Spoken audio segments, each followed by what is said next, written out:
Esta es la tarde en el continente americano.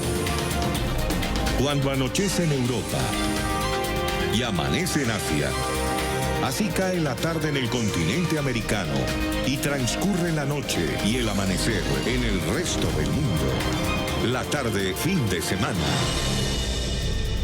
Al aire ya una nueva emisión de la tarde fin de semana por NTN 24, el canal de las Américas. Sean todos bienvenidos.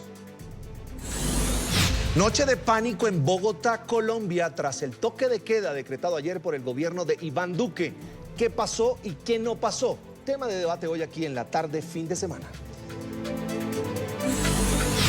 Elecciones sin Evo. El Senado de Bolivia dio luz verde a un proyecto de ley que sienta las bases para convocar nuevas elecciones sin la participación del expresidente Evo Morales y su vicepresidente Álvaro García Linera.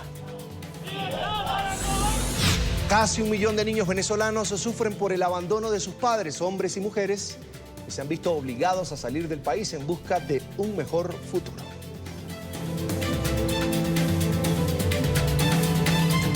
Los saludo como siempre Carlos Eduardo Sánchez, es un gusto que nos acompañe. Les recuerdo que estamos en Twitter, estamos como @latardenetn24 y mi cuenta personal @CESánchezM. Comenzamos.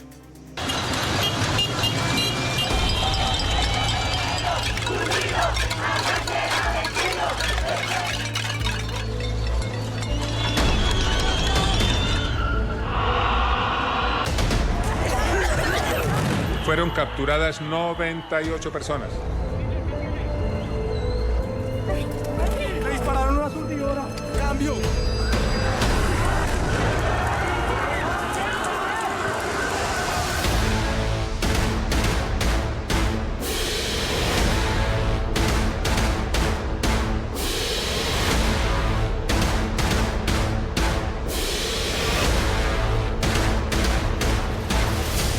Las autoridades han confirmado la muerte de 2 personas en medio de disturbios.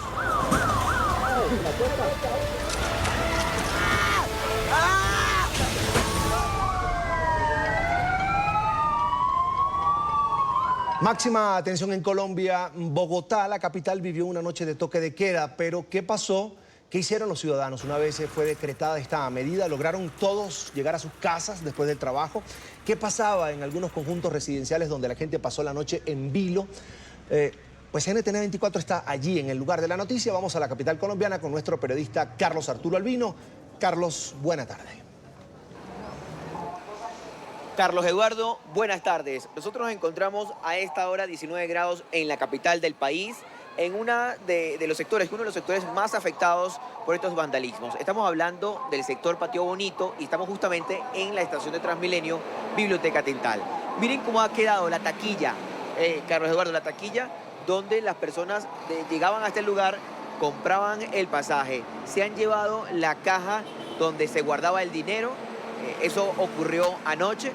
Aquí se guardaba el dinero, han levantado, han violado la seguridad y se han llevado el dinero. Son vándalos, pero solamente han partido vidrios, ventanales de todo, de varias estaciones de este sector. ¿Qué ha pasado? Aunque el Transmilenio está funcionando, el sistema masivo de transporte de Bogotá, estas estaciones están cerradas. Allí, en la imagen de Rodrigo Piñero, es también donde recargaban las tarjetas y fue dañado. Fueron vandalizados estos bienes de la alcaldía de Bogotá y de todos los ciudadanos que hacemos vida en esta ciudad. Quiero mostrarle en el siguiente informe cómo pasaron los bogotanos su primera noche en toque de queda.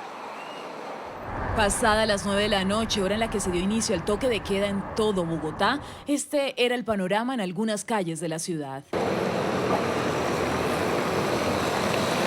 Minutos antes, los ciudadanos se apresuraron para llegar a tiempo a sus hogares. Hasta las festividades fueron interrumpidas para cumplir con la orden gubernamental. Teníamos un grado, entonces veníamos de grado. La niña estaba de grado. La niña, sí, bueno, señor. Felicitaciones. Pero desafortunadamente, ¿qué van a hacer? ¿En qué se van a ir? Ya vienen las motos por nosotros. En la autopista norte, la escena fue distinta.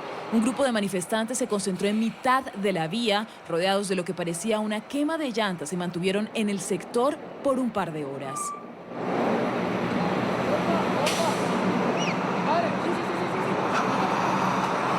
Hacia el occidente de la ciudad, este grupo de jóvenes los tomó el toque de queda en la calle. No tenían cómo llegar a sus casas.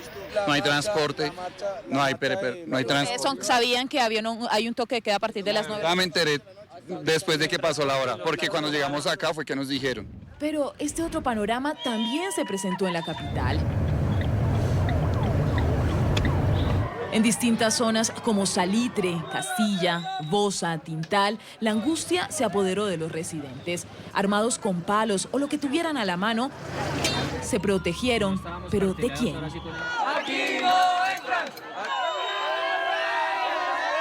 Hemos escuchado que hay varios grupos de personas que se están metiendo a los conjuntos y pues salimos a proteger pues nuestra propiedad.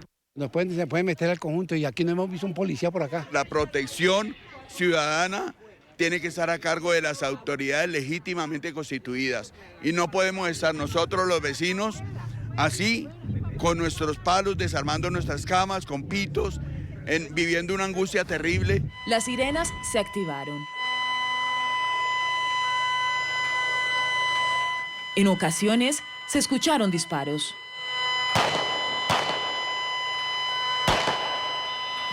En Patio Bonito, donde hubo saqueos en horas de la tarde, el ejército hizo presencia.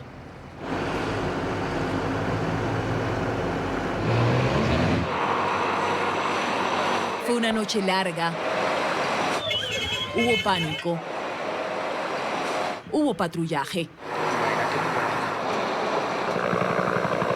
Quedará en la memoria como el toque de queda del 22 de noviembre. Es la imagen de Rodrigo Piñeros. Estamos en la estación Biblioteca Tintal, una de las más afectadas por este vandalismo. Este era un ventanal gigantesco, sin embargo, miren cómo ha quedado totalmente destruido. ¿Qué pasó anoche? Anoche, durante más de 6-7 horas, la policía trataba de controlar la situación en este punto. Era un grupo de vándalos quienes se enfrentaban directamente con el grupo antidisturbios de la Policía Nacional. Ellos ingresaron hasta esta estación, Carlos Eduardo y amigos televidentes, rompieron los ventanales y también se llevaron la caja registradora de esta máquina que está aquí a su otro extremo. Esta máquina es para que usted pueda comprar el pasaje con esta llave, se llama Tu Llave de Transmilenio. Usted introduce el dinero, introduce la tarjeta y ella te recarga el pasaje. Ellos abrieron esta máquina y aquí estaba el dinero guardado en una caja fuerte. Se llevaron esta caja fuerte, violaron la seguridad y se llevaron la caja fuerte. Es el rastro de los vándalos que ha dejado acá las últimas horas en el suroccidente de Bogotá. Esta mañana muchísimos habitantes decidieron venir con escobas para tratar de limpiar las estaciones.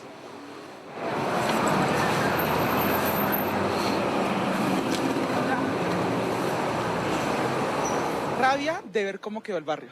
Varios vecinos del sector de Patio Bonito, en Kennedy, suroccidente de Bogotá, salieron este sábado para limpiar las estaciones vandalizadas.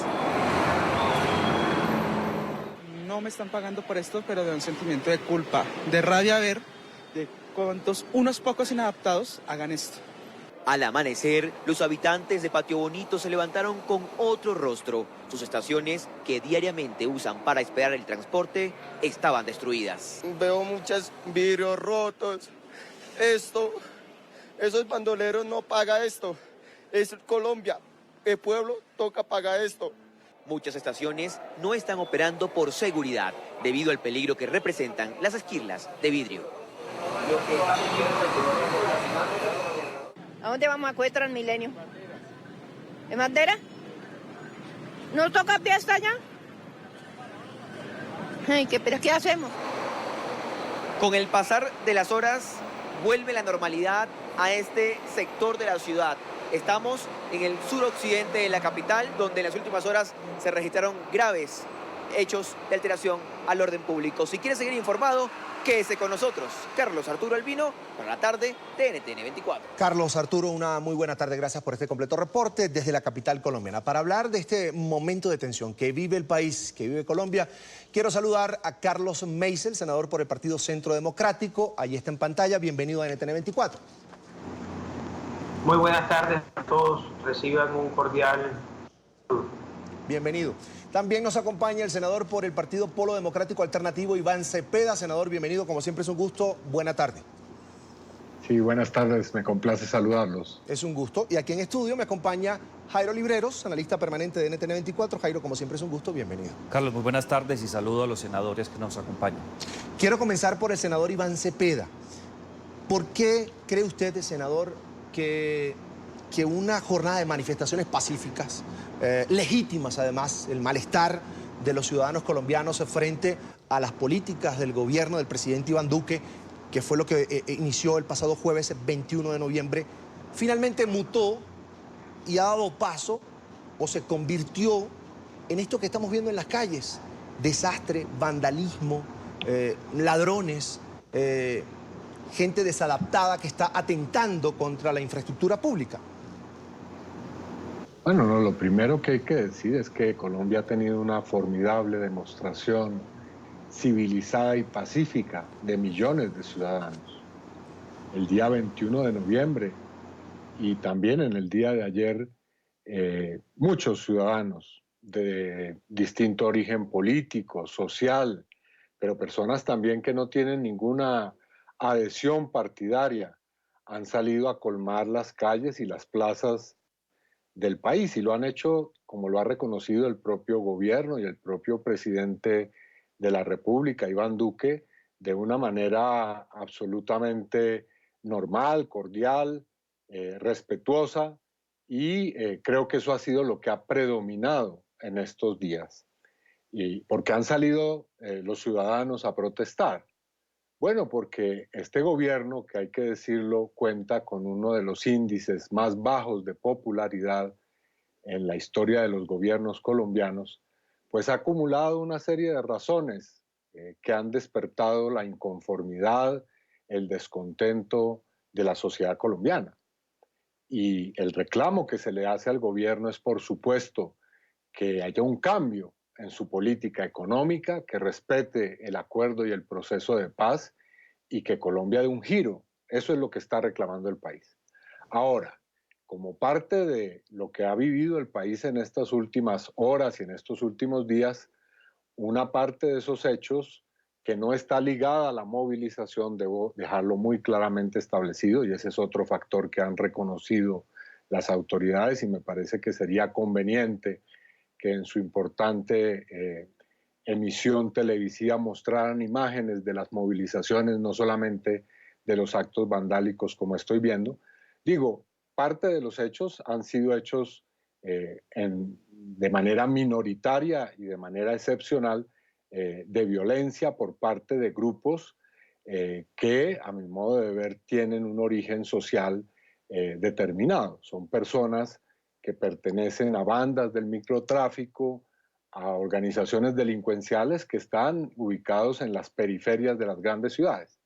Pero también quiero llamar la atención sobre lo siguiente. Hay una creciente e importante cantidad de denuncias sobre lo que ha sido la participación de la policía en connivencia con personas que aparecen encapuchadas y que aparecen en estos actos vandálicos. Tenemos decenas de imágenes en las cuales aparece la policía, vehículos de la policía, descargando a personas que luego atacan conjuntos residenciales. Y en mi condición de senador de la República voy a citar junto a otros de mis colegas al ministro de Defensa para que responda si hay una estrategia para inducir el pánico en la población y de esta manera eludir la responsabilidad sobre las reivindicaciones que viene haciendo la población sobre importantes asuntos de carácter socioeconómico. Senador Cepeda, antes de enviar, porque yo tomé un ejemplo de eso que usted está hablando, que es la supuesta participación de la policía en actos vandálicos, tomé un ejemplo de Cali, pero quiero darle antes la palabra al senador Carlos Meisel del Partido Centro Democrático, que es el partido de gobierno. ¿Está sordo el presidente Iván Duque frente a lo que se está viviendo en las calles? Carlos, mire, nosotros tenemos plena conciencia y plena aceptación del derecho a la protesta. Siempre será una consigna de gobierno y una consigna del partido, porque además la hemos usado. En anteriores ocasiones hemos sido de verdad usuarios de este tipo de herramientas democráticas para poder dar a expresar nuestros puntos de vista en la calle, donde empezamos nosotros a tener ciertos reparos contundentes. En parte del discurso del senador que me antecedió en el programa, es increíble cómo nosotros hoy lo que estamos viendo es una estrategia política para continuar los disturbios y no salir todos como país a buscar consensos para salir a conquistar los retos que tenemos nosotros como nación, como país y como colombianos. Aquí se habla de incumplimientos al acuerdo de paz. Según cifras del Ministerio de Hacienda, en el 2018 el gobierno giró 6.279.526 millones de pesos para honrar los compromisos del acuerdo de paz. 1 billón de pesos más que en el 2017, que fue el gobierno que firmó el acuerdo. Se habla de problemas económicos en un país que está creciendo el 3.4 por encima de cualquier otro promedio en América Latina. Y se habla que hay unas denuncias a la policía, tratando de enfrentar a la policía con la ciudadanía, y nosotros no tenemos por la fuerza pública colombiana más que gratitud, y han hecho un esfuerzo enorme por garantizar el orden público y la seguridad nacional. Nosotros tenemos que salir a conquistar los retos, a buscar consensos. Por supuesto que hay muchas cosas que mejorar, por supuesto que hay muchos argumentos válidos en la ciudadanía que marchó, pero tenemos que avanzar. Ya transcurrió esta jornada, tenemos que darle fin y no continuar con una estrategia sistemática de entorpecer este gobierno. Jairo, para ti, ¿cuál es la definición? ¿Cuál es tu definición de lo que está viviendo Colombia en este momento? Es que yo me diluyo, yo me pierdo entre manifestaciones pacíficas de ciudadanos que están reclamando sus derechos y la violencia, el vandalismo. Es una muy buena pregunta, Carlos, pero creo que hay que tener en cuenta diferentes elementos. Como lo decía inicialmente el senador Cepeda, hay que diferenciar por completo desde un punto de vista no solamente político, sociológico, sino de manera particular jurídico. Una cosa es la protesta social y fue lo que vimos realmente el día jueves 21 de noviembre, donde un número muy importante de colombianos acudieron al espacio público con consignas legítimas, claras, precisas, buscaban reivindicar quizás muchos anhelos y deseos por parte de esas comunidades frente a lo que son las administraciones de las políticas públicas, especialmente en cabeza del presidente Iván Duque. También hay que tener en cuenta que este ejercicio, además de legítimo, se comportó bajo los cauces legales. Ese es un punto que está claramente identificado y fue lo que vivimos en Colombia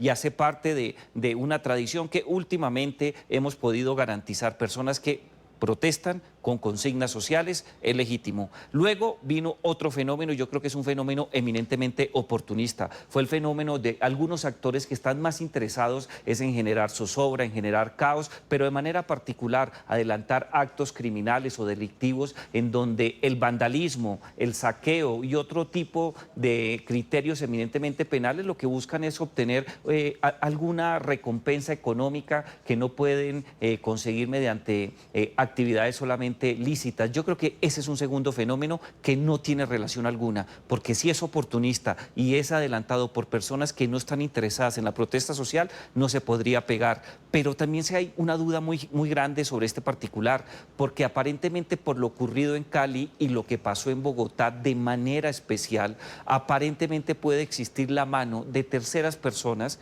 que están orquestando ciertos momentos, ciertas jugadas, cierto tipo de actividades que buscan distraer la atención de las autoridades, llámala tú alcaldes o la Policía Nacional, para de esta manera generar un sentimiento de zozobra que ya no solamente está relacionado con los actos vandálicos, sino que busca deslegitimar la protesta social y la intervención legítima del Estado. Creo que son cosas completamente diferentes. El problema es que en lo último que estoy hablando, los que están orquestando, los que están tomando estas decisiones, no tenemos información clara y precisa. Inteligencia dice que pueden existir, pero no tenemos detenidos, no sabemos cómo operan claramente, existen indicios. Sobre los actos vandálicos y el saqueo, sabemos que sí hubo casos, no es generalizado, pero hubo casos particulares. Y sobre la protesta legítima creo que no hay duda. Una porción importante de la sociedad está inconforme, tiene un malestar, algunos con la democracia, otros con el gobierno del presidente Iván Duque y otros protestan porque no están de acuerdo con la situación del país. Son tres fenómenos diferentes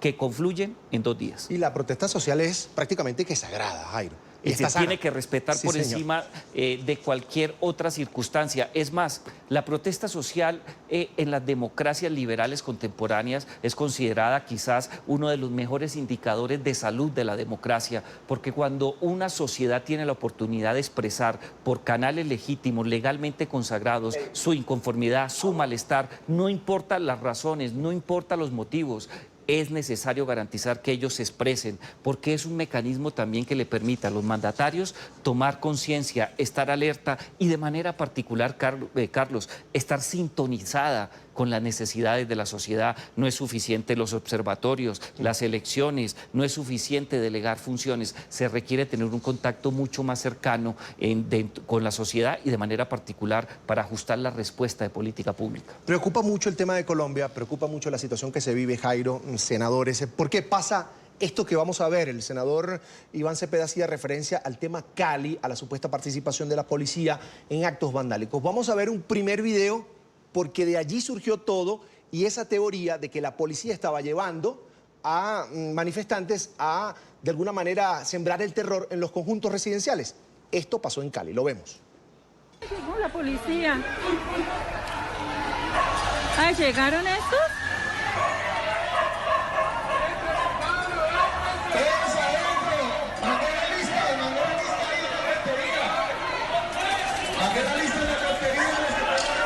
Ay, Dios mío, ay, Dios mío. ¡Fuera!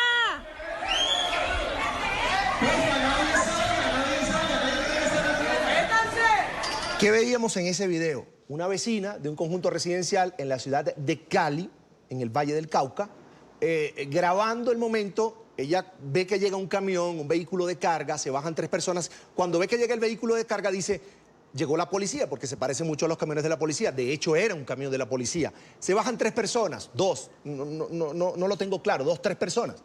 Esas personas eran vecinos de ese conjunto y lo aclararon en este video que vamos a ver a continuación.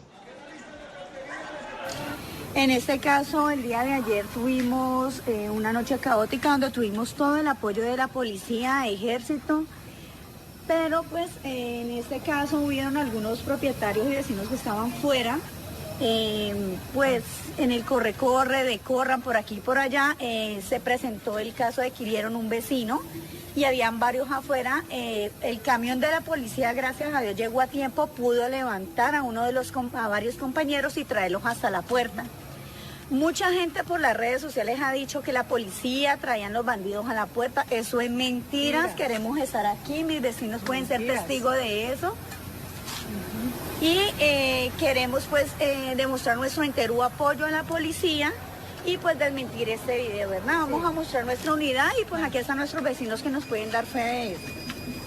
¿Desde dónde se grabó el video? Desde adentro. Desde un balcón. Como un balcón. ¿Y estos son los mismos muñecos? Sí, son los mismos. El parqueadero, allá llegan el camión. Son los mismos vehículos prácticamente, son los que pernoctan. Sí, mira, este carro fue el que estaba afuera, esa camioneta, no se ha movido, no la han movido. Esa camioneta es Soli. Estaba a este lado, ¿no? La movieron fue el lugar. Sí, no, estaba ahí. Estaba ahí. Ahí estaba. Pero allá fue que llegó el camión, yo venía en el camión, ¿no? Yo era uno de los que venía en el camión, la policía nos trajo hasta acá, yo que nos quedamos en la casa. Y pues hasta un vecino se cayó, pero la policía nos trajo hasta acá ya y nos bajamos y nos entramos a la casa. Es que ellos estaban ayudando a la gente. Entonces con eso queremos que esto quede muy claro, que por favor tengamos responsabilidad de utilizar un celular, los videos, lo que escribamos por favor con responsabilidad y no dañemos la buena imagen de la gente que nos colabora. Senador Iván Cepeda, por esto que acabamos de ver, los mismos vecinos del mismo conjunto, del video que replicó, por ejemplo, la líder política Ángela María Robledo, aclaran qué fue lo que pasó. Y la gente se está preguntando esto, ¿quién quiere dañar la imagen de la fuerza pública? ¿A quién le conviene, senador? No, mire, en primer lugar, no es a través de declaraciones puntuales con relación a un hecho que esto se va a esclarecer. Aquí tenemos decenas de denuncias y puede ser que este hecho puntual sea como ustedes lo presentan, pero para eso hay autoridades, por supuesto. Aquí debe ser la Fiscalía General de la Nación, la Procuraduría, los órganos que están encargados de investigar, los que reciban estas denuncias y los que aclaren, porque yo no dudo de la buena fe de su noticiero, pero no es suficiente este tipo de explicaciones. Tenemos fotografías de encapuchados hablando con miembros de la fuerza pública en tono supremamente amigable. Hay grabaciones, audios en los que aparecen miembros de la policía dando instrucciones a estas personas. Tenemos imágenes en las que los policías están destruyendo viviendas, vidrios, puertas de las personas. Nos impacta mucho que el día 21 de noviembre la policía haya dejado ingresar hasta el segundo piso del Capitolio, donde funciona el Congreso de la República, a personas encapuchadas sin que en una edificación que cuenta con semejante servicio de seguridad eso se haya impedido. Así que aquí hay muchas cosas por explicar y no simplemente un video, ¿no? Aquí el asunto es muy grave.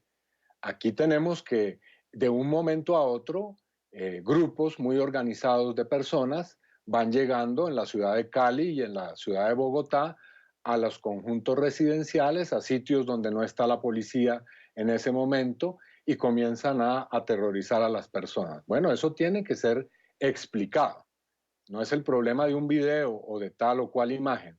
Aquí en Colombia hay una situación muy grave y hay que recordar para que las personas que nos estén viendo tengan un contexto que hace apenas unos días tuvo que renunciar el señor ministro de la Defensa por violaciones de derechos humanos. Así que Colombia es un país en el cual se practican violaciones de derechos humanos y, por supuesto, vamos a poner en conocimiento estos gravísimos hechos, no solamente ante las autoridades colombianas, sino ante la Comisión Interamericana de Derechos Humanos, ante la alta comisionada de Derechos Humanos, Michelle Bachelet, y ante todas las instancias que puedan verificar lo que está aconteciendo. Porque aquí, lejos de ser el problema un solo video, una sola imagen, es que tenemos decenas de denuncias con relación a hechos irregulares. Quiero la opinión también del senador Carlos Meisel, del Partido Centro Democrático, sobre este punto. Esa campaña que hay en redes sociales, el senador Cepeda dice, hay muchísimas pruebas, fotografías de que la fuerza pública estaría involucrada en actos vandálicos. ¿Quién estaría detrás o quién tendría la intención de dañar la imagen de la fuerza pública en Colombia, senador? Por supuesto, porque es que se trata de deslegitimar a la fuerza pública. Mire, aquí hay un sector mayoritario del país que tenemos una imagen positiva sobre nuestra fuerza pública, que para nosotros nos tienen que probar que hay un hecho que está mal concebido o mal desarrollado.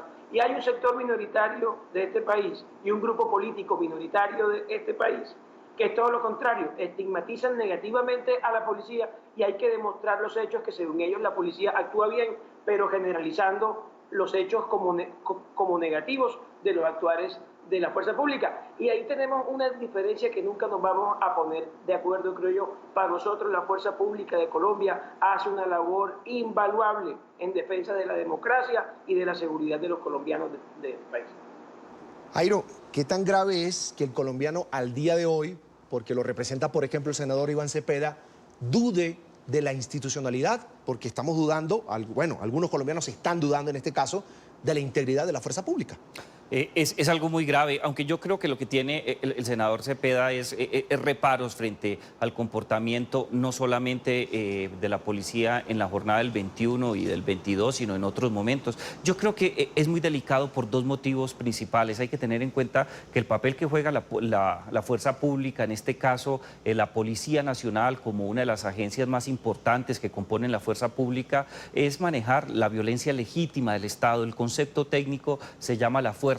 En el caso colombiano, además de esa situación, hay que tener en cuenta que en los últimos 10 años ha ocupado el segundo o el tercer lugar como una de las instituciones de mayor respaldo y de mayor reconocimiento en el caso colombiano desde el punto de vista del papel institucional que juega en el cumplimiento de su misión y de los roles que tiene. Lo que se ha detectado en América Latina por diferentes estudios que se han conocido en los últimos años es que hay algunos actores que están interesados por fuera del Estado en quitarle legitimidad, en demostrar que son instituciones que están permeadas por actores relacionados con el narcotráfico, con la corrupción, y que son actores en los cuales no se puede confiar. Cuando usted lanza ese mensaje desde fuera del Estado, la situación es muy crítica porque le quita esa legitimidad, y lo que terminamos en última instancia es con una fuerza pública que constantemente está haciendo ese uso de la violencia, violando los derechos humanos, violando la ley, desconociendo las garantías relacionadas con las libertades, con la vida y la integridad de los ciudadanos. Ahí tenemos un problema muy delicado, y la gran mayoría de democracias lo que buscan es garantizar que esa imagen se mantenga, porque el sustento del derecho, además de la ley, es el uso de la fuerza. En segundo lugar, también hay que tener en cuenta que ha ocurrido en América Latina y hace parte de la discusión en este caso, es si existe un interés de agentes del Estado en desmontar y demostrar que no son capaces para garantizar la seguridad en el espacio público, y que quizás sea necesario traer a las fuerzas militares como un componente en materia de seguridad ciudadana. Lo que vimos anoche en Bogotá, lo que se vivió el día jueves en diferentes ciudades del país, especialmente en Fusagasugá o en Popayán, en Cali, que la hemos anotado muchas veces, es que existe un clamor de ciertos sectores en ver a las fuerzas militares, especialmente el ejército, con unas funciones relacionadas con la seguridad ciudadana. Primero, hay que anotar que eso está prohibido constitucionalmente en el caso colombiano, no se puede manejar tampoco, aun cuando se dicte un estado de conmoción interior, existen unas Eso también cláusulas. lo vi mucho en redes sociales, la gente pidiendo estado de conmoción. Pero ese es otro problema muy sensible, porque algunos actores políticos, algunos actores que tienen responsabilidades en el Estado buscan involucrar a las fuerzas militares para que sean garantes de la mano de la policía de la seguridad ciudadana. Colombia no se puede dar ese lujo, Colombia es una democracia decente, y las fuerzas militares en las democracias decentes no juegan un solo papel en materia de seguridad. Su tema es completamente diferente. El caso colombiano es un poco diferente porque vivimos durante muchos años un conflicto armado que lamentablemente no se ha cerrado del todo. Hicimos un esfuerzo muy grande al sacar adelante el acuerdo del Teatro Colón, que está a punto de cumplir 3 años de haber sido suscrito, y desde ese punto de vista creo que Colombia ha avanzado mucho en tener unas fuerzas militares que se dediquen a los asuntos que le competen y no estén involucradas en el tema de seguridad. Colombia no puede caer en ese juego, no puede permitir que actores por fuera del Estado le quiten legitimidad a la policía, pero quienes han cometido delitos, quienes han cometido violaciones a los derechos humanos, sin lugar a dudas, deben estar sometidos al poder disciplinario de la Procuraduría, al poder que tiene en materia de investigación penal la Fiscalía General de la Nación, para que sean sancionados ante las autoridades o jueces competentes. Yo sí quiero escuchar lo que dijo el director nacional de la Policía de Colombia, Óscar Atertúa. Él negó las acusaciones de la comunidad y que señalaban de estar uniformados, estar transportando vándalos hasta las unidades residenciales en Cali. Él afirmó que las personas transportadas eran precisamente ciudadanos que no habían podido llegar hasta sus hogares y fueron trasladados de manera segura precisamente por los camiones o por los agentes de la policía. Escuchemos al general director de la Policía Nacional de Colombia. A muchos de ellos los hemos transportado en los camiones y en los camiones del ejército y vehículos de la policía, para que estemos seguros que están en su residencia. Ahora, yo sí quiero preguntar al señor senador Carlos Meisel si considera que al día de hoy, viendo lo que hemos visto durante estos últimos 2 días, jueves, viernes, ya está corriendo el sábado, sé que hay movilizaciones pacíficas a esta hora en la capital colombiana, en la avenida Séptima, Jairo, y en otros puntos ya hay cierto roce con la fuerza pública en otros puntos de la ciudad, pero quería preguntarle, ¿la democracia colombiana, a pesar de todo lo que estamos viendo, está sana? Pues mire, nosotros, independientemente de las dificultades, tiene el gobierno en desarrollar algunos programas, en llegar a algunos puntos de acuerdo con la ciudadanía o con los sectores que de cierta manera están pensando que se pueden hacer las cosas de manera distinta. Lo que estamos viendo es que en Colombia la protesta se garantiza, la oposición tiene todas las garantías, la oposición tiene todos los cuidados por parte del Estado. Entonces, cuando uno valora estos componentes democráticos que se están garantizando en un país, pues desde luego creemos que la democracia está plenamente garantizada y por lo tanto sana. Bien, el presidente Iván Duque convocó a un diálogo nacional en el país, esto en respuesta a las multitudinarias manifestaciones pacíficas que se han dado en su contra, en contra de sus políticas, que se alargaron hasta el viernes y conllevaron a la declaratoria de toque de queda en la capital. Pero ha llamado al diálogo. Vamos a escuchar al presidente Iván Duque. El presidente colombiano Iván Duque convocó a un diálogo nacional el viernes, un día después de las multitudinarias protestas en su contra. Esta conversación se dará en las regiones con todos los sectores sociales y políticos. Utilizará medios electrónicos y mecanismos participativos para todos los colombianos. Buscará tener un cronograma claro para que todos podamos edificar un camino significativo de reformas. El diálogo dará inicio la próxima semana, según anunció el mandatario derechista, que ha reconocido la legitimidad de algunos reclamos. Los promotores del llamado paro nacional exigieron un diálogo directo a Duque al término de las movilizaciones, que en su mayoría se desarrollaron de forma pacífica, aunque culminaron con fuertes choques entre manifestantes y fuerza pública en Cali y Bogotá, donde este viernes se agudizaron. En varios puntos, la ciudadanía se armaba con palos y cuchillos ante intentos de robo en sus residencias. Como comandante supremo de las fuerzas militares y de policía, y en coordinación con el alcalde de Bogotá, Enrique Peñalosa, se ha decretado el toque de queda para las localidades de Kennedy, Ciudad Bolívar y Bosa a partir de las 8 de la noche. Y para toda la capital a partir de las 9 de la noche. La jornada del jueves dejó 3 muertos en el departamento del Valle del Cauca, del que Cali es capital, y casi 300 heridos entre civiles, policías y militares, según el balance oficial. Con poco más de 15 meses en el poder, Duque enfrentó el jueves la mayor protesta en contra de un gobierno central en los últimos tiempos, convocada por un diverso abanico de sectores: sindicatos, indígenas, estudiantes, campesinos y partidos opositores. Cientos de personas continuaron las protestas en distintos puntos de Bogotá, incluso ante la residencia privada del presidente Iván Duque, desafiando el toque de queda. La protesta se disolvió de forma pacífica 1 hora después de que iniciara la prohibición de circulación a las 21 horas locales, pero en la zona se mantuvieron policías. Diálogo nacional a partir de la semana próxima. Senador Iván Cepeda, usted hace parte de la oposición en Colombia. ¿La oposición ya está coordinada, cohesionada con el paquete de propuestas, de peticiones que le van a llevar al gobierno del presidente Iván Duque? Bueno, lo primero que hay que decir es que esperamos que el presidente esté dispuesto a hacer un diálogo verdaderamente nacional. Es decir, que haya una mesa grande en la cual se sienten todas las fuerzas políticas, sociales que están en esta protesta gigantesca que se ha desarrollado en Colombia. Hemos captado que su propuesta va en otro sentido. Parece que el presidente quiere hacer un diálogo en el que se divida esas fuerzas en grupos regionales, sectoriales. No, queremos un diálogo sobre la gran agenda que se ha planteado, que tiene básicamente 3 grandes temas.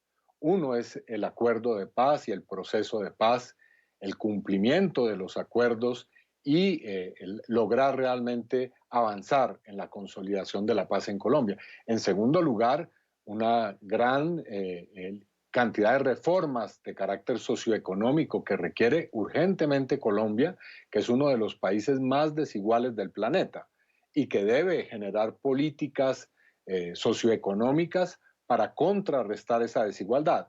Y el tercero es un problema que tiene que ver con el derecho a la vida.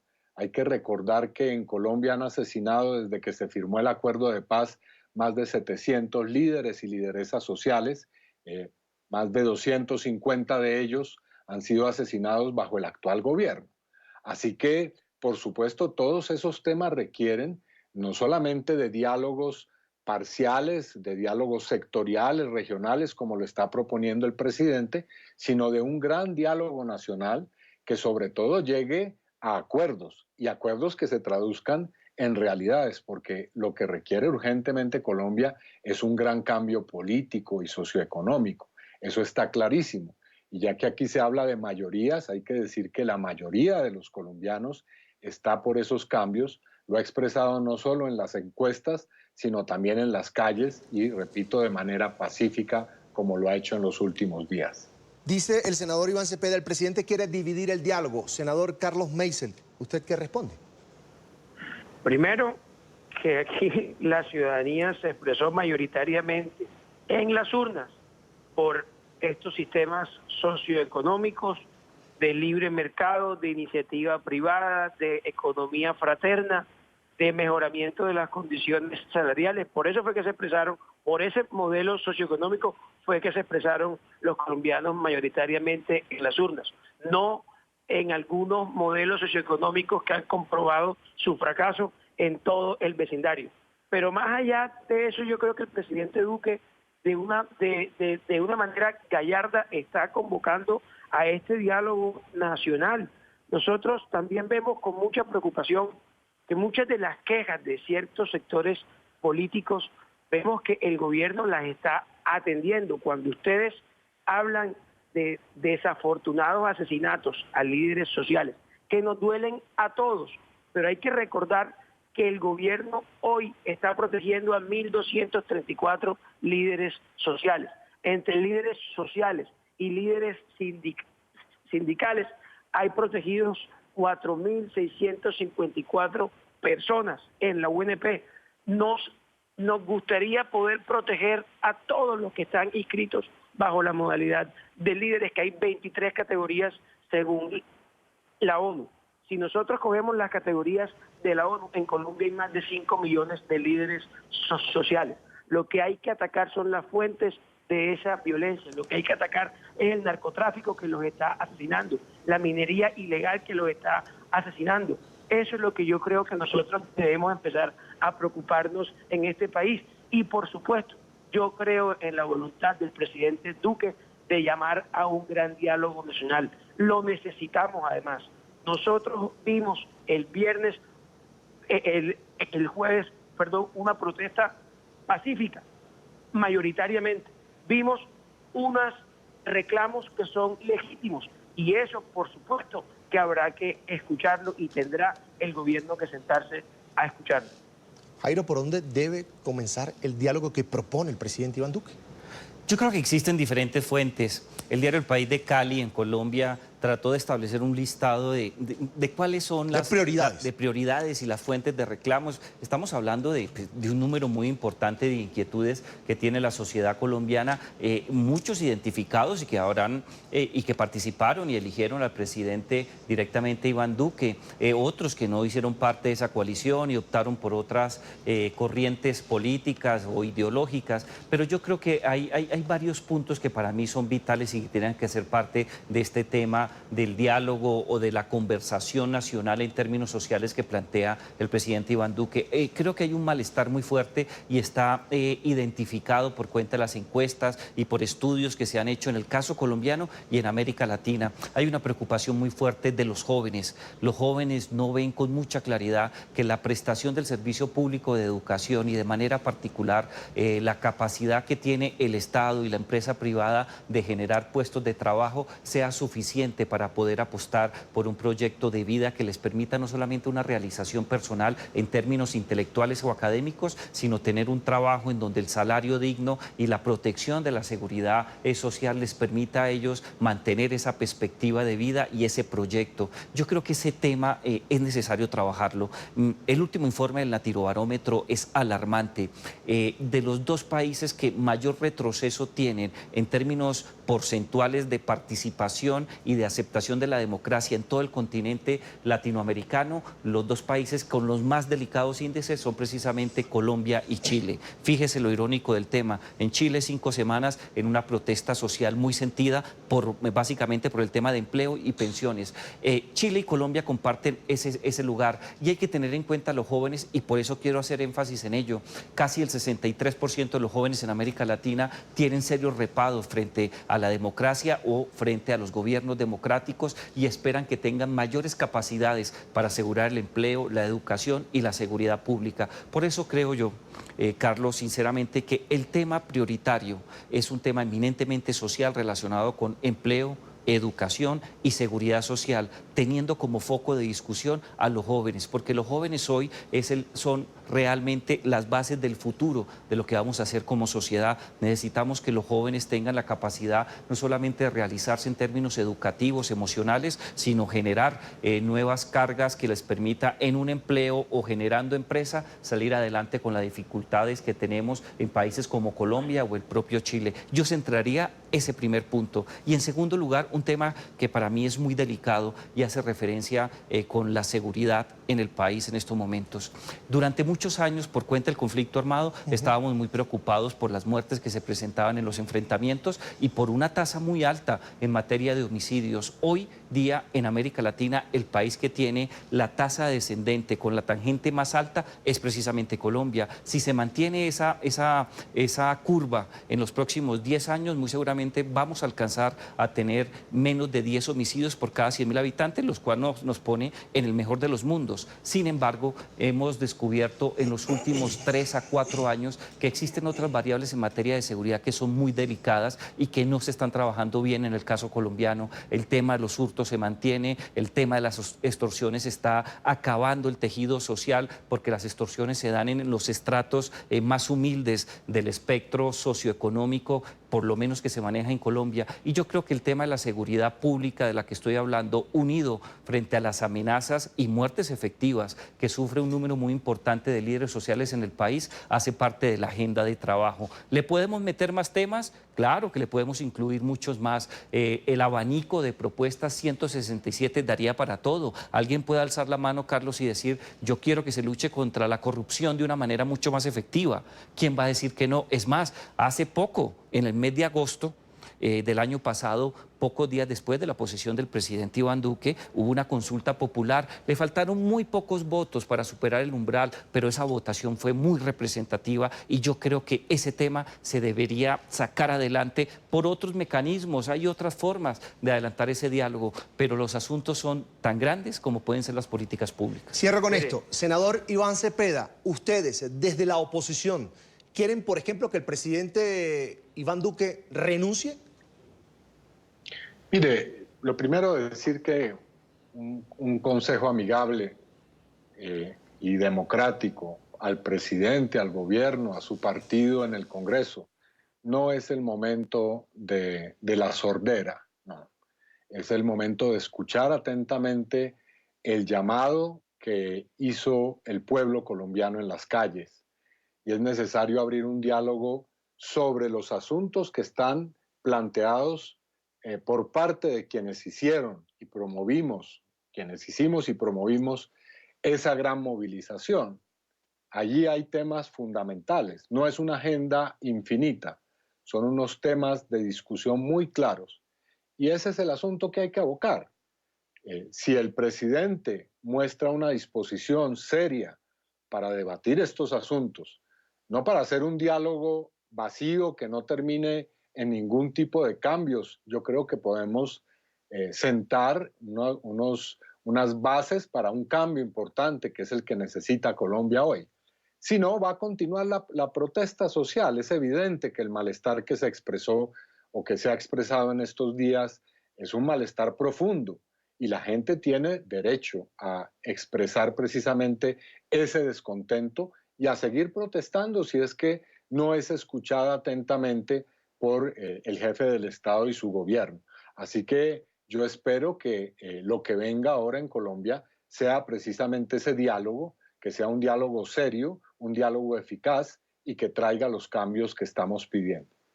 En el GPS de la oposición no está pedir la renuncia al presidente Iván Duque, es lo que le entiendo en la exposición al senador Iván Cepeda. También quiero darle hoy hay un comité de paro que ha planteado un diálogo, ese es en el momento en que estamos. Ojalá el presidente lo atienda. Listo. Vamos a escuchar ahora la posición de Carlos Meisel, el senador por el Partido Centro Democrático. ¿Ustedes consideran que quieren tumbar al presidente Iván Duque? Mire, yo lo primero es hacer unas reflexiones con respecto a lo que decía el doctor Jairo. Por supuesto que nosotros entendemos cuál es la preocupación de los jóvenes hoy. Entendemos que la agenda de los jóvenes hoy está en el empleo, está en el emprendimiento, está en la educación. Pero hay que hacer, entendiendo este panorama, hay que hacer también unas anotaciones importantes. El presupuesto a la educación de Colombia actual, en el gobierno actual, es el más alto de la historia del país. Tenemos que ya este gobierno ha entregado a través del programa Generación E más de 70.000 becas a jóvenes y tenemos la vinculación de 168.000 jóvenes al programa de Jóvenes en Acción. Entonces, claramente, pues, las demandas de la juventud no se van a acabar o se van a conquistar en 15 meses, pero yo creo que el gobierno, si hay un sector en el que le ha puesto particular atención, es al tema de la educación. Ahora, con respecto a su pregunta, si yo creo que la oposición quiere tumbar al presidente, no, yo lo que creo firmemente es que quiere entorpecer el funcionamiento del gobierno. De pronto, esperar que pase su periodo constitucional para el que fue elegido. Pero lo que sí no me pueden negar a mí la oposición es que hoy hay una estrategia puntual por sistemáticamente tratar de entorpecer el desarrollo del gobierno. Comentario final de Jairo Libreros, analista permanente de NTN 24. ¿De quién depende, Jairo, en este momento que pare la violencia? ¿O de quiénes? Yo creo que ese es un tema es muy difícil abordarlo desde una perspectiva de adjudicar esa responsabilidad. Sí. Tenemos una de la fuerza pública más experimentada, la Policía Nacional ha demostrado ser una institución que es eficaz en el cumplimiento de sus actividades y sus misiones. Desde ese punto de vista, nosotros, los ciudadanos, esperamos que sea la Policía Nacional, de la mano con la Fiscalía, la que esté en capacidad de anticipar eventos críticos, garantizar la seguridad y judicializar a quienes resulten involucrados directamente para que sean los jueces quienes apliquen las sanciones correspondientes. Desde ese punto de vista, sin lugar a dudas, la Policía Nacional tiene un papel estelar, porque yo le puedo decir a los violentos, a quienes están interesados en el caos o en generar cambios violentos, que no lo hagan, pero pues mis palabras no van a tener eco porque la vida pública no es así. Yo tengo que exigir a la policía mayor integridad con los derechos humanos, mayor eficacia al momento de investigar y mejores prácticas al momento de garantizar la seguridad pública. Bien, Jairo, como siempre es un gusto que compartas con nosotros aquí en NTN 24. Un placer. Gracias. Quiero agradecer también a Carlos Meisel, senador por el Partido Centro Democrático, por haber compartido estos minutos con nosotros aquí en la tarde de fin de semana. Hombre, muchas gracias a ustedes y siempre estaré disponible para tu programa, Carlos, y un saludo cordial a los compañeros panelistas. Senador, gracias. Senador Iván Cepeda, hace parte del Partido Polo Democrático Alternativo. Como siempre es un gusto también contar con usted. Gracias por compartir con nosotros.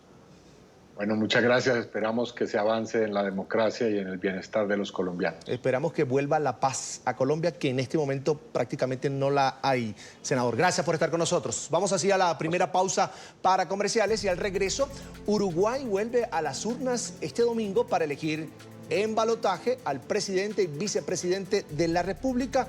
Hacemos un análisis en minutos aquí en la tarde fin de semana.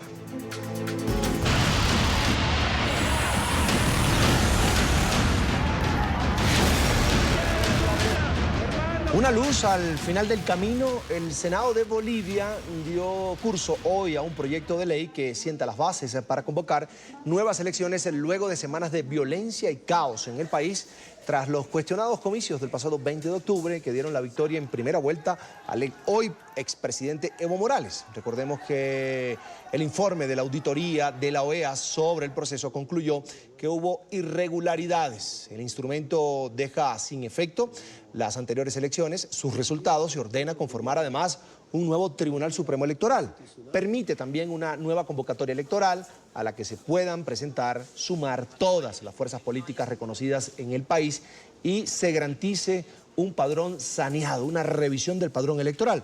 Eso sí, descarta por completo la posibilidad de que el expresidente Morales y su vicepresidente Álvaro García Linera participen de estos comicios.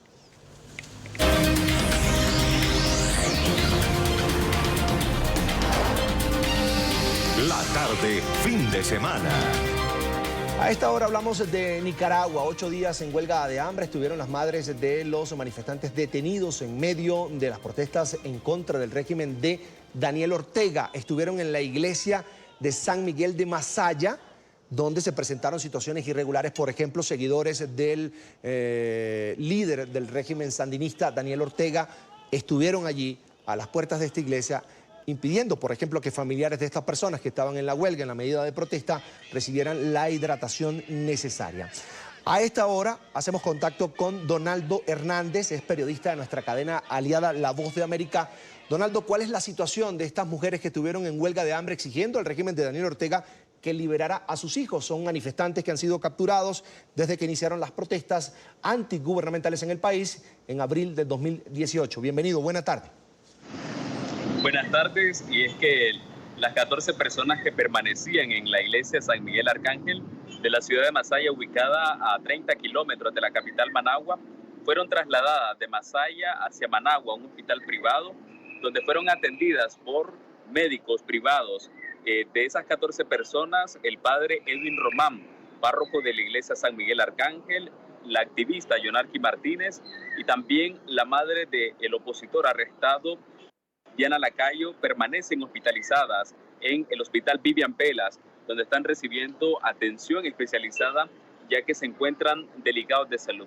Hay que mencionar que los 8 días que permanecieron en la iglesia San Miguel Arcángel, las autoridades gubernamentales ordenaron la suspensión del servicio de agua potable, de electricidad, y no permitieron que los feligreses llevaran el medicamento al padre Edwin Román, quien padece de diabetes. Hay que manifestar de que las madres aseguran que van a seguir exigiendo al gobierno del presidente Daniel Ortega la liberación de sus hijos, ya que según ellas su único delito ha sido protestar contra el gobierno y las autoridades han decidido mantenerlos en prisión, a pesar de que ellas manifiestan que son presos políticos. Las autoridades gubernamentales, por su parte, manifiestan de que son presos comunes que han sido procesados por delitos comunes como tráfico de drogas, portación ilegal de armas, entre otros delitos.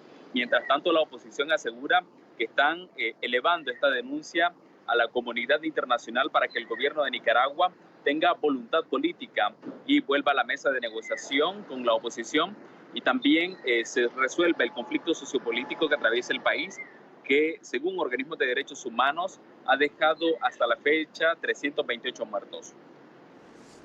Bien, vamos a agradecer a Donaldo Hernández, allí está en pantalla, es periodista de nuestra cadena aliada La Voz de América en Nicaragua, por este reporte. Donaldo, una muy buena tarde, gracias. Con mucho gusto. Buena tarde. Ahora quiero saludar a Julio Montenegro, es abogado de presos políticos en Nicaragua. Bienvenido a la tarde fin de semana, una feliz tarde. Buenas tardes.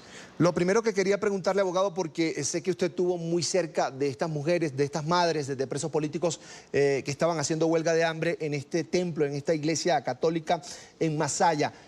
¿La situación de salud de ellas está controlada? ¿Están bien a esta hora? Sí, de hecho el motivo por el cual se tuvo que desistir de continuar la situación de la huelga de hambre es porque el padre había recaído en 2 ocasiones y 3 de los familiares ya tenían algunos estragos. Pero al momento de haber sido llevados al hospital Vivian Pelas, un hospital de la capital Managua, los médicos nos han expresado de que lo que tienen pues algunos problemas de gastritis. Ahora, abogado, 8 días en huelga de hambre estuvieron estas madres presionando por la libertad de sus hijos. Yo quería preguntarle, ¿se logró algo? ¿Algún canal de comunicación con el régimen, con la justicia nicaragüense? De hecho, pues respuestas positivas no se ha obtenido. El motivo por el cual iniciaron esta huelga de hambre es por la situación de 139 presos que hasta ese momento pues estaban. Estamos hablando del 14 de noviembre cuando ellos inician este proceso de huelga. Sin embargo, un grupo de personas que llegaron en este caso hasta la iglesia San Miguel en Masaya, llegaron con el objeto de llevarle agua y algunos alimentos y esto no fue permitido. Más bien, 16 de estas personas que han llegado a ese lugar fueron detenidas y están siendo procesadas actualmente por tráfico de armas. Lo curioso es que de Managua a Masaya, pasar por distintos retenes policiales, pues es poco creíble que estas personas las hayan llevado. Y ahora pues la cifra eleva de 139 a 155 más 3 personas más que nosotros tenemos noticias de que han sido detenidas y que eso pues eleva a casi 160 personas detenidas. 158 presos políticos a esta hora, en este momento en Nicaragua. Así es. Así es. Ahora, estas personas, ¿se les ha seguido un juicio como tal? ¿Ellos han tenido la oportunidad de presentar sus alegatos ante un juez o solamente han sido detenidos por razones políticas y no se han presentado ante tribunales? De hecho, ya con el caso de estas 16 personas que llegaron a auxiliar de alguna manera con botellas de agua a las personas que ahí se encontraban realizando huelga de hambre, ya se les inició lo que se conoce como audiencia preliminar aquí en Nicaragua. Es donde se pone en conocimiento de la acusación y es por tráfico de armas. Y básicamente pues se dice que son 5 armas hechizas, que son unos tubos que se acondicionan para disparar proyectiles pues, industriales. Y también pues algunos morteros que tienen que ver pues con bombas de carácter artesanal, supuestamente que le fueron ocupados a ellos. Sin embargo, pues esto, como ya les expresaba, es poco creíble. Ya hay algunas situaciones que se han planteado durante el proceso y tenemos audiencia inicial de estas 16 personas para el día 28 de noviembre a las 8:30 de la mañana, hora Nicaragua. Doctor, ¿los presos políticos en Nicaragua pueden recibir visita, alimentos, atención médica o el trato es totalmente lo contrario? Definitivamente, en todos estos casos de los presos políticos, casi siempre se le dice a las personas que tienen que guardar varios días. Últimamente se dice 8 días, pero sin embargo hubieron personas que estuvieron detenidas hasta meses o semanas, cuando hablamos de los casos políticos que se tramitaron hace unos meses atrás. Y los familiares pues tienen que estar en espera. Aquí la Constitución política establece que son 48 horas, lo equivalente a 2 días para que estas personas estén detenidas, después del cual término deben ser presentados ante la autoridad judicial de inmediato. Es decir, no existe más allá de las 48 horas permiso para que la autoridad policial los tenga detenidos. ¿Y tiene información usted de si reciben maltrato físico dentro de los sitios de reclusión? Sí, de hecho ese ha sido el historial y esa situación la tenemos, por ejemplo, con uno de los casos que estaban de remanente de los 139 que estaban pendientes, donde a Eduardo Enrique Lacayo, un monimboseño del departamento de Masaya, lo habían golpeado fuertemente, aunque después no se continuó con ese maltrato. Sin embargo, en el caso, por ejemplo, de este grupo de 16 personas, algunas de las jóvenes, como Amaya Coppens, tenía todavía algunos moretones. Al momento de ser detenida, pues ella fue lastimada. Bien, quiero agradecer a Julio Montenegro, allí lo ven en pantalla, es abogado de presos políticos en Nicaragua. Le agradezco mucho que haya compartido con nosotros estos minutos aquí en NTN 24. Doctor, buena tarde. Buenas tardes, gracias.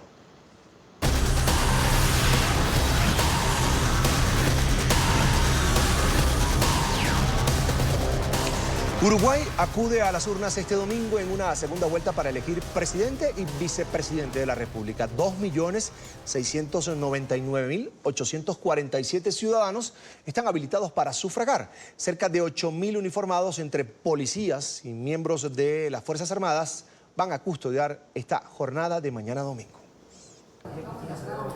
Los uruguayos acuden a las urnas este domingo por segunda vez en menos de un mes, únicamente para elegir al presidente y vicepresidente de la República para el periodo 2020-2025. Este balotaje será disputado por las fórmulas más votadas en las elecciones del pasado 27 de octubre, la encabezada por Daniel Martínez del oficialista Frente Amplio y la liderada por Luis Calle Pou por el Partido Nacional con el apoyo de otras organizaciones políticas de derecha. Siempre es conveniente verificar en la página electrónica de la Corte, hay un buscador que colocando serie y número inmediatamente le indica el local y el circuito que le corresponde votar.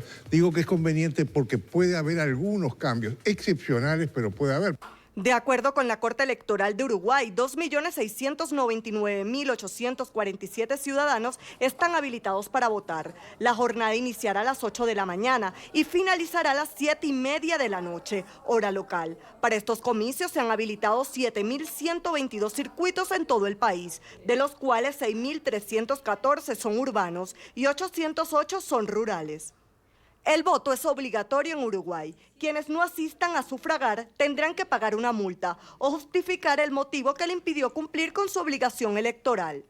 Cerca de 8.000 policías y miembros de las Fuerzas Armadas estarán encargados de custodiar los centros de votación en todo el territorio. Cada mesa de votación tendrá un custodio durante toda la jornada. El operativo comenzará a las 4 de la mañana. Mejoras a la economía, la seguridad interna, la educación y el empleo son las principales preocupaciones de los uruguayos. Grandes problemas. En el Uruguay nunca hay grandes problemas políticos. Lo que tenemos es que perdieron la brújula en el tema educación y en el tema seguridad, básicamente. A esta hora quiero darle una mirada a los perfiles de los líderes que mañana se disputarán en las urnas la presidencia del Uruguay. Hablamos primero de Daniel Martínez Villamil. Allí lo tienen en pantalla, es el candidato del oficialista Frente Amplio.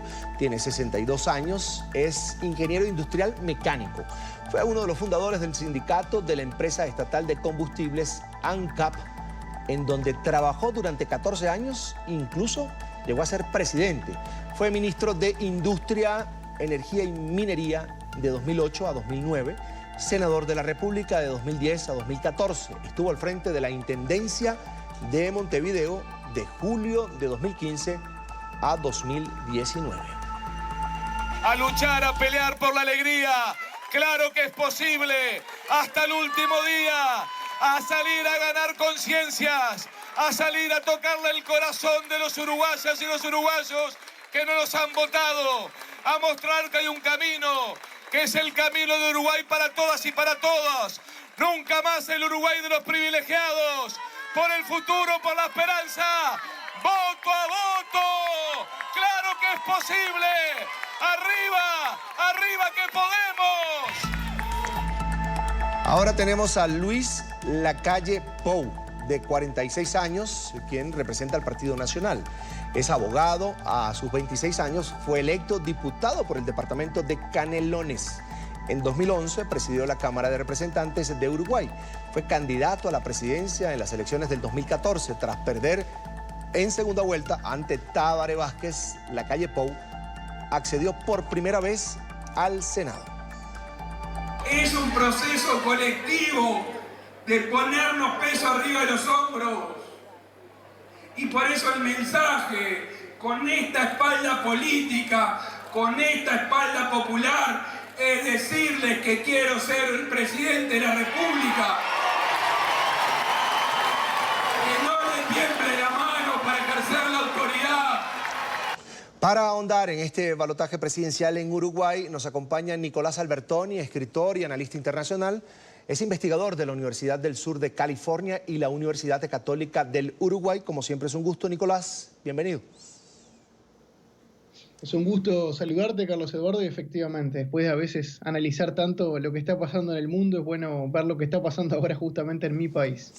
Nicolás, cuando hablamos en octubre, un día antes de la primera vuelta presidencial, me decías, si Daniel Martínez del Frente Amplio no supera el 43% y Luis Lacalle Pou se acerca al 30%, las cosas van a cambiar en Uruguay. Habrá balotaje y Lacalle iría a una segunda vuelta con más chance, en este caso que Daniel Martínez. Y eso pasó. El Frente Amplio obtuvo una votación de 39,2%, el Partido Nacional con Lacalle Pou 28,6%. Ahora, electoralmente hablando, ¿puede contar Lacalle Pou con los votos, por ejemplo, del Partido Colorado, que obtuvo 12,3%, el Partido Cabildo Abierto, un partido nuevo, se fundó en marzo, que obtuvo 10,9% en primera vuelta? Esto es así, automático, porque todos los sondeos de opinión hablan de una victoria de la derecha mañana en Uruguay. Sí, bueno, lo que sucedió fue esto. Efectivamente, los números que tú resaltas, Carlos Eduardo, los mencionaba en el día antes cuando estábamos analizando la primera vuelta, en octubre, y el escenario fue bastante así, ¿no? Es decir, que al final del día el Frente Amplio obtuvo bastante menos que el 40 y tanto por ciento, de hecho estuvo rondando el 38%, 39%. De hecho, con los números finales, el techo seguro fue 40 con los números finales de la votación. El Partido Nacional efectivamente se ubicó cercano a un 30%, pero, y acá fue lo diferente en esta elección, el resto de la votación, tanto Talvi como Manini Ríos, que entre los dos acapararon un 20 y tanto por ciento en conjunto, institucionalizaron el apoyo con Lacalle Pou. No es solamente de que pidieron a sus votantes de que vote a la calle Pou, cosa que a veces sucede en estos contextos de segunda vuelta, que es casi que una sugerencia a los votantes, sino más bien que le institucionalizaron. ¿Y cómo lo institucionalizaron? Con un plan común de país. De hecho, le llamaron una propuesta multicolor, aludiendo a que hay diferentes partidos, y firmaron eso. Y no solo esos dos partidos, vamos a decir, de la segunda anillo de partidos, ¿no? Los mayoritarios, Frente Amplio y Partido Nacional, pero en un segundo escenario aparece el Partido Colorado, hoy con Ernesto Talvi y Manini Ríos, que es Cabildo Abierto, sino dos partidos más, que fue Partido Independiente, que obtuvo una magra votación, menor al 1%, y el Partido de la Gente, que es otro partido que anduvo rondando también el 1-2%. Entonces, con todo ese escenario, hace que hoy la calle Pou, que está a escasos 10 y tantos puntos de su contrincante, hoy tenga bastante más que lo diferencia de su contrincante. Igualmente, las encuestas de opinión hicieron ver lo que recién decíamos, de que efectivamente no es que todos los votos de la oposición se han ido a la calle Pou, ha sido más magro, porque fíjense que si la calle Pou cargaría todos los votos estaría sobrado, mayor a un 50%, pero no fue así, es menor, pero igualmente la diferencia es muy grande. Al día de hoy, es decir, ya con la elección mañana, los que muestran las encuestas de opinión, hoy en día ya se está en veda electoral, las últimas encuestas se presentaron el día jueves, muestran que la calle Pou está claramente superando en un mayor de un 50% del electorado, lo que hace pensar, obviamente por razones estadísticas, de que Martínez estaría abajo. La tendencia ha sido a favor de la calle Pou. Lo que hoy está en cuestión, vamos a decir para mañana, la duda es cuánto va a ser la diferencia, ¿no? Es decir, porque el Frente Amplio se podría mostrar de que acarrió también muchos votos que no lo habían votado en la primera vuelta. Recordemos que terminó un 39-40%. Y hoy estaba bastante superior a ese número, ¿no? Está 42, 43, o sea que ha acarreado algo de la otra oposición. O sea que, perdón si los números son muy complejos, pero está todo el escenario preparado. Y la antesala parece ser de que el día de mañana el próximo presidente de Uruguay elegido va a ser el señor Lacalle Pou. Ahora, Nicolás, después de 15 años de estar en el poder, el Frente Amplio se desgastó, sobre todo esas dos figuras caudillescas, Tabaré Vázquez y Pepe Mujica. Sin ninguna duda, yo creo que el resultado general de la elección de octubre, que fue vamos a decir, una elección real en términos partidarios, porque se eligieron al final del día, se eligió el Parlamento, se demostró que no iba a haber mayorías parlamentarias después de 15 años de gobierno, Carlos Eduardo, con mayorías parlamentarias del Frente Amplio. Sería un partido, fíjate, que pudo haber hecho lo que quiso, es decir, grandes reformas o no hacer nada también, y la verdad que dejan 15 años de gobierno con un país con una inseguridad ciudadana creciente, con una economía también con un déficit fiscal creciente, y es verdad que a veces cuando nos comparamos en América Latina todo parece bueno, es verdad que Uruguay sigue siendo, de hecho lo llamaba un artículo hace unos días internacional, como una isla en la región. Bueno, pero recordemos también que es la región más desigual del mundo, ¿no? Entonces a veces es con quién nos comparamos, ¿no? Para decir si estamos bien o mal. Entonces yo creo que hay un efecto desgaste del Frente Amplio sin duda.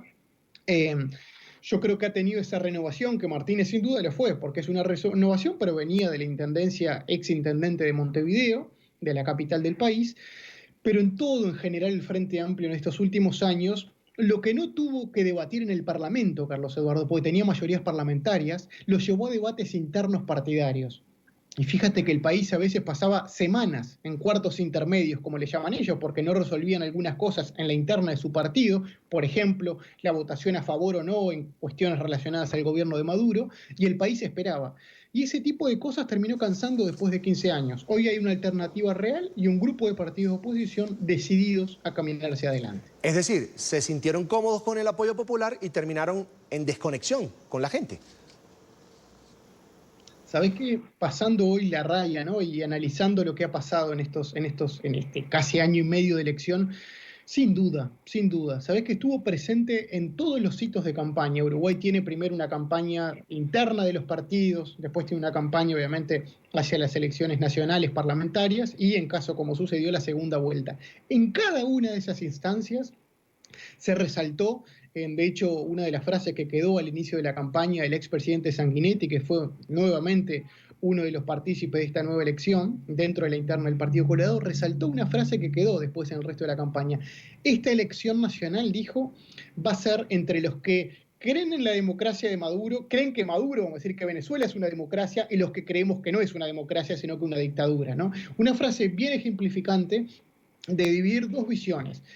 Un Frente Amplio que no había podido congeniar si entendía o no que había una dictadura en Venezuela, y el polo opositor que claramente dice ahí hay un abuso de poder y hay que decirlo con claridad. Uruguay el tema internacional no siempre es un tema netamente electoral, pero yo te diría, contestando a tu pregunta, que ese planteo es muy acertado, es decir, en que Venezuela, te diría hasta sorpresivamente, pasó a ser un tema muy importante en la campaña, y me animaría con facilidad a decirlo que tuvo entre los 3-4 temas centrales de los discursos cuando la oposición se quería diferenciar del Frente Amplio. Y el Frente Amplio, y gran parte del Frente Amplio, se da cuenta que ha sido un tema que le ha costado caro, ¿no? Nicolás, te iba a comentar, el Frente Amplio ya no tiene mayoría en el Parlamento, la correlación de fuerza es de 13 para el Frente y 17 legisladores para otros partidos. Así es, no es menor resaltar que en esos 17 que tú bien resaltas en la Cámara Baja, hay una diversidad muy grande de partidos también, ¿no? Entonces, es verdad que es la oposición, claramente hoy hay dos polos, el Frente Amplio por un lado, y después el resto de los partidos por otro, pero también resaltar que va a ser un desafío para los partidos de oposición de este nuevo acuerdo multicolor que se le ha llamado, para también congeniar, porque hay temas en los que hay diferentes posiciones. Yo diría que en los internacionales vamos a ver ahora una posición mucho más fuerte de Uruguay contrario a Venezuela, a lo que está pasando con Maduro, eso está clarísimo, quizá un apoyo al propio secretario general Almagro, vamos a ver ese tipo de cosas en lo internacional, pero en el plano local, en la educación, en la seguridad, puede que ese conjunto de partidos que hoy son mayoría, vamos a decir, deban a ajustar más la lupa en congeniar cosas más domésticas, ¿no? Repito, seguridad pública y educación. Pero bueno, será parte del debate parlamentario que lamentablemente por 15 años, dado que el Frente Amplio tenía mayorías, el país no lo vio en mayores cantidades, ¿no? Nicolás, alguna vez te escuché decir que en el Uruguay no hay espacio para el radicalismo. ¿Cómo llegó tu país a ese punto de madurez política? Sí, primero un paréntesis de mi afirmación, es decir, no va a haber radicalismos en la medida que uno vea al Frente Amplio actuar como siempre lo ha hecho en términos generales, ¿no? Es decir, después del retorno a la democracia a inicios de los 90, ¿no? A mediados de los 80, inicios de los 90, de que el Frente Amplio al final del día decidió, muchos de los radicales que estaban dentro del Frente Amplio, estar en las urnas y ser parte de la democracia. Asimismo, Carlos Eduardo, mañana podremos ver por primera vez en la historia del país el frente, en la izquierda uruguaya, teniendo que ser derrotada en una elección una vez de haber conocido el poder, ¿no? Es decir, es la primera vez que la izquierda pierde, dicho de forma fácil, después de haber conquistado el gobierno nacional. Vamos a ver cómo actúa ahora. Yo lo decía, de hecho, en un artículo hace pocos días. Los partidos demócratas, Carlos Eduardo, no son únicamente los que defienden el voto, sino lo que cuando se encuentran en la oposición o en la derrota, están igualmente a aceptarla y a defender la institucionalidad del país. Y eso es un tema clave para toda América Latina hoy. Si vos ves y repasás lo que está pasando en la región, es la no aceptación de las derrotas. Y eso no pasa el día después de una elección solamente, sino incluso a mitad de periodo, a veces haciendo uso de la gente para salir a las calles y de alguna forma usar la violencia. Vuelvo y perdón que me descentré, pero quiero resaltar de que igualmente a veces hay focos de peligros en nuestra región y Uruguay no escapa a eso. Uruguay igualmente ha logrado una institucionalidad en que los radicales terminan siendo casi que conocidos, concentrados, sabemos quiénes son los grupos que pueden estar ahí. Y hay una inmensa masa del país que va a preferir la institucionalidad porque así somos. Somos un país realmente pequeño que sabemos que es institucionalidad o nada. Entonces, esa tradición democrática, ese diálogo, y más hoy con un parlamento que va a necesitar dialogar, no va a permitirse que los radicales, de alguna forma, terminen empapando una larga tradición institucional. Nicolás Albertoni, escritor, analista internacional, investigador de la Universidad del Sur de California, además de la Universidad Católica del Uruguay. Siempre un gusto, una muy buena tarde. Un gusto, Carlos Eduardo, y bueno, esperemos a ver qué pasa mañana y comunicarnos pronto para también evaluar lo que ha sido esto para Uruguay y para la región también. Así será. Un abrazo. Gracias, Nicolás. ¿Y cuáles son los retos que tendrá que encarar el próximo presidente de Uruguay a partir del próximo 1 de marzo, cuando asuma el poder? Lo vemos a continuación en el siguiente informe. Uruguay con una población de cerca de 4 millones de ciudadanos, enfrenta grandes retos. La izquierda uruguaya se juega por primera vez en años su consolidada hegemonía. La campaña del Frente Amplio se centró en los logros obtenidos en los últimos 15 años. El crecimiento de la economía, la reducción del desempleo y haber llevado a mínimos históricos los índices de pobreza e indigencia. También el matrimonio igualitario, la legalización del aborto bajo ciertos parámetros y la llamada ley trans. La población trans ha sido muy vulnerada, ha sido muy discriminada, muy lastimada por el Estado y por la sociedad. Entonces, esto es una puerta de acceso a la salud, es una puerta de acceso al trabajo y es una puerta de acceso a la libertad. Sin embargo, el portal de análisis político Factum señala que el actual gobierno ha estancado el crecimiento económico y aceleró el aumento del déficit fiscal. Los problemas actuales básicamente son de educación, son de producción, de un costo altísimo por un gobierno socialista que ha puesto una enorme burguesía, un enorme déficit fiscal, una enorme deuda externa, y que necesariamente esto tiene que cambiar. Un país así es inviable.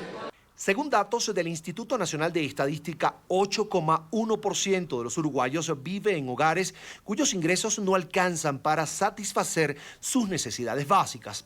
Asimismo, en el año 2018, los niveles de pobreza aumentaron por primera vez en 14 años. Según el Observatorio de Violencia y Criminalidad, la tasa de homicidios llegó a ubicarse en 11,8 por cada 100.000 habitantes, la mayoría por conflictos entre grupos criminales, ajuste de cuentas o tráfico de drogas.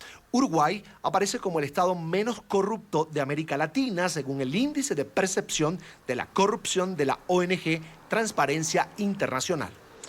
Vamos hacia la segunda pausa para comerciales. Al regreso, Venezuela, un informe revela aumento de cifra de niños separados de sus padres que son migrantes, han tenido que salir del país huyendo de la crisis. Duramos en Venezuela 3 días sin comer. Mis bracitos no podían levantarse y todo el día tomando agua y acostado en mi cama.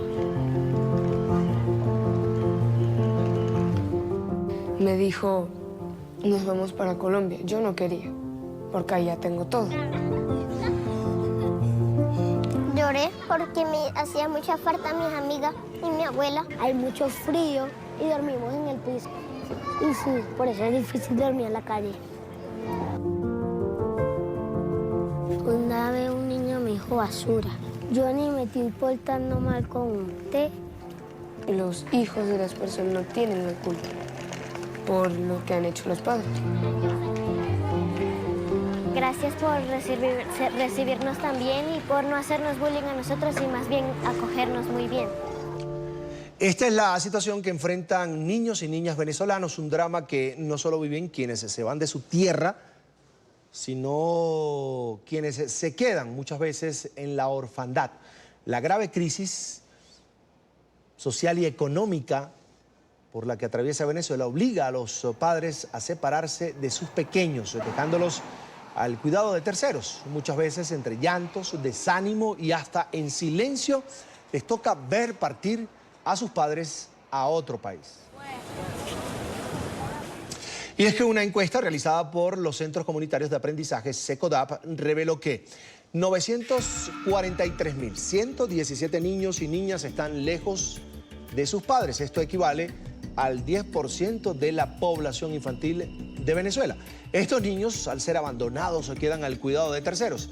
El 51% han quedado con abuelos, con tíos el 9,8%, al cuidado de hermanos mayores el 9,8% y finalmente con la madre que se queda en casa el 41,2%, si es que el padre es quien emigra buscando precisamente ayuda para su familia. En esta parte nos acompaña Abel Saraiva, es psicólogo y coordinador de los Centros Comunitarios de Aprendizaje SECODAP. Allí lo ven en pantalla. Buena tarde, bienvenido. Buenas tardes, muchísimas gracias y estoy muy honrado de poder compartir con toda la audiencia. Bienvenido, por supuesto. Señor Abel, el éxodo de venezolanos es por supuesto una realidad que cada vez afecta a más niños que terminan alejados de sus padres. ¿Qué cambios, por ejemplo, presentan emocionalmente? Bueno, nosotros encontramos que en más del 78% de los casos los niños describen algún tipo de afectación emocional, tal como puede ser la presencia de llanto fácil, baja en el rendimiento académico, pérdida de interés por actividades que antes encontraban placenteras, de incomodidad o dificultades para dormir solos. Y hay un rasgo que es persistente en la mayoría de los casos y tiene que ver con la sensación de abandono. Muchos de los niños que hoy han sido afectados por la migración de sus padres se sienten abandonados. Y esta sensación de abandono es una sensación en la que hacen mucho énfasis y comparten niños tan pequeños como de 2 a 3 años hasta los adolescentes. Precisamente hablando de abandono, ¿los niños entienden el por qué sus padres se van del país? Bueno, muchos de ellos, y sobre todo mientras más grandes son, pueden identificar cuáles son las razones por las que esto se produce. Sin embargo, hay que reconocer que a pesar de que los niños puedan entender conscientemente cuáles son esas razones, no deja de dolerles, no deja de preocuparles, no deja de afectarles, ¿no? Y esto es lo duro del contraste. El niño entiende que papá o mamá se van porque no tienen los recursos económicos para poder satisfacer sus necesidades y protegerlo, pero al mismo tiempo el niño se siente abandonado. Entonces, este contraste de emociones es lo que lleva a que esta problemática sea de gran conflictividad para la familia que queda de acogida, ¿no? Porque muchas veces pensamos los papás que se fueron y los niños que quedaron, pero perdemos de vista en ocasiones que detrás de esto hay una familia, hay unos cuidadores, que como demuestra nuestro más reciente estudio, se trata de hasta el 50% de los casos de los abuelos. Entonces, abuelos y abuelas que están ejerciendo este cuidado, les toca lidiar con ese contraste que va entre entender por qué papá o mamá se fueron, pero al mismo tiempo lidiar con que el niño siente que ha sido abandonado o que extraña a sus padres y se ve afectado por esta problemática. Por ejemplo, Abel, un niño que vive esta experiencia de despedir a sus padres, ¿debería recibir atención especial?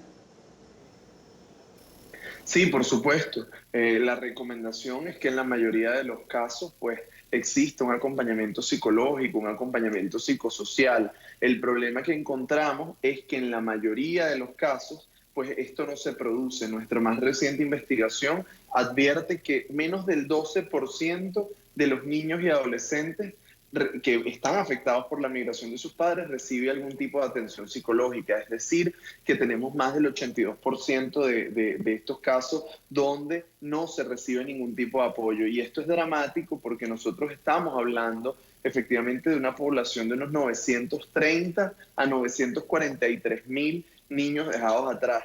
Ese número, pues efectivamente nos advierte de un problema que es de escala nacional. Estamos hablando de un problema que tiene un impacto en unos 25.000 salones de clases. Estamos hablando de casi el 10% de los niños, niñas y adolescentes del país. Entonces, efectivamente, decir que más del 80% de estos no reciben ningún tipo de apoyo, es decir que estos niños están siendo dejados a la deriva. Sí.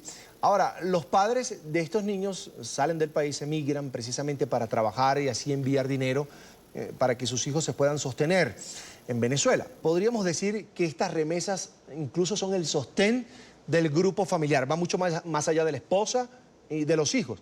Pero la pregunta es, ¿les alcanza el dinero para resolver las necesidades de los niños o tampoco alcanza? Definitivamente no alcanza porque el promedio de las remesas mensuales gira entre 10 y 50 dólares.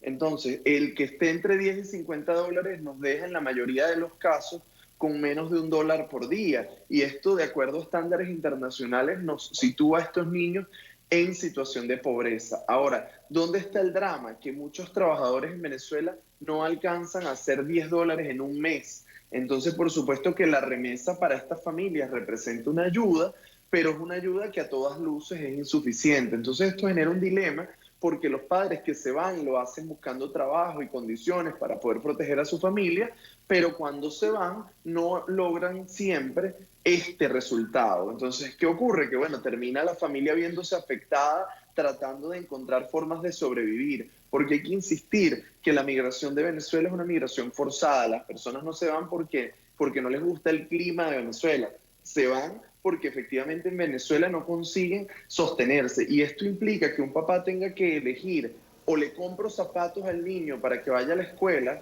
o estar presente en Navidad para darle un abrazo. Quiero agradecer a Abel Saraiva, es psicólogo, además coordinador de los Centros Comunitarios de Aprendizaje SECODAP en Venezuela, por compartir con nosotros estos minutos aquí en la tarde de fin de semana. Será hasta la próxima. Gracias, para mí fue un honor. Buena tarde. Una nueva pausa y al volver las noticias del mundo hoy.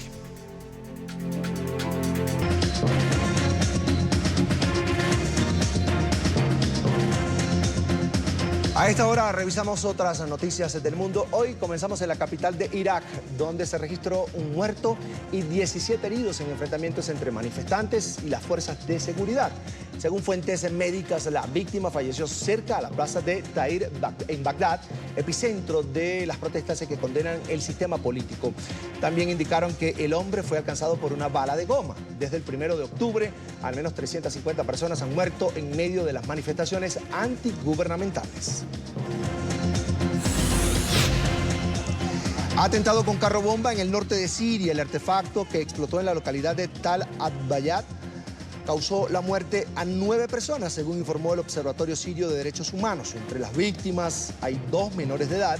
Otras 22 personas resultaron heridas. El atentado sería una represalia a los múltiples ataques desde que Turquía lanzó una ofensiva militar a principios del mes pasado para hacerse con el control de una franja de la zona que estaba en manos de las fuerzas kurdas de Siria. El Papa Francisco continúa su gira por Asia. El máximo jerarca de la Iglesia Católica llegó este sábado a Japón. El pontífice visitará las ciudades de Hiroshima y Nagasaki y en su discurso pedirá el fin de las armas nucleares. Una vez en Tokio se trasladó a la Nunciatura, donde dormirá los 4 días de la visita y se reunió además con los 29 obispos del país. Última pausa aquí en la tarde, fin de semana, ya regresamos.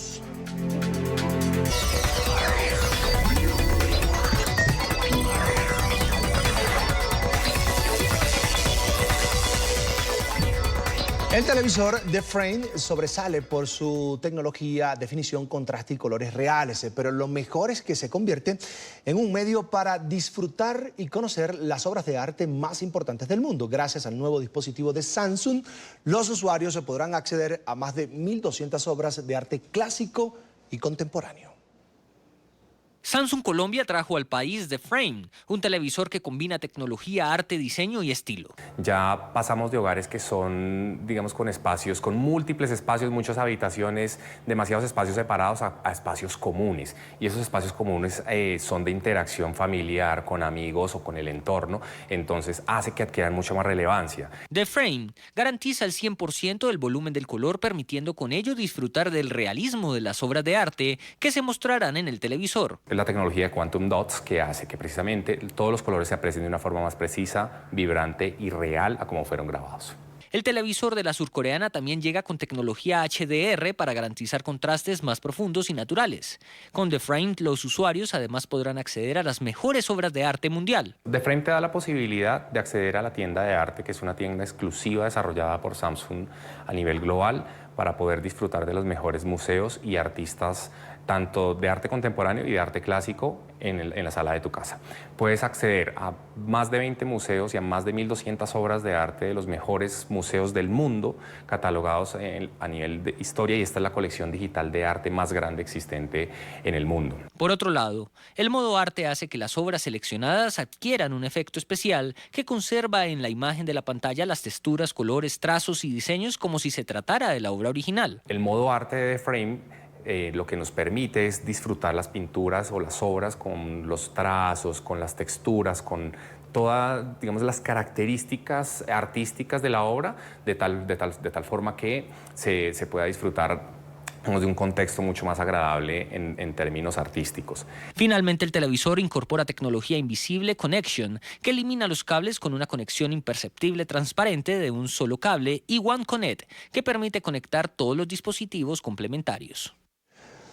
De vuelta, solo para agradecerles su sintonía hoy. Recuerden seguirnos en Twitter, estamos como @latardenetn24 y @CESánchezM. Hasta mañana en la tarde.